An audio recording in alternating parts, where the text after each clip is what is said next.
लोकांसाठी, लोकक्रांतीसाठी जनहित प्रवर्तक म्हणजे निर्भीड, निपक्षपाती web portal, YouTube channel city line news like करा, कमेंट करा, सबस्क्राईब करा, बेल आयकॉनवर दाबून शेअर करायला विसरू नका.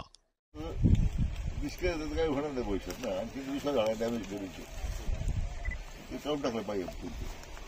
दुसरं झाड काय मुळे सगळे गेले.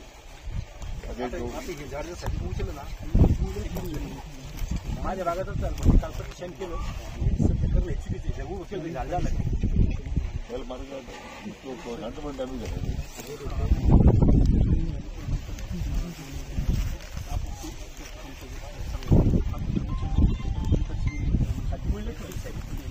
याच्यामुळे एकदम नाजूक असतं.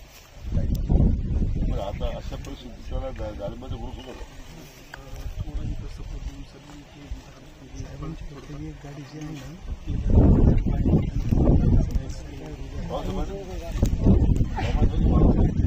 बाबासाहेब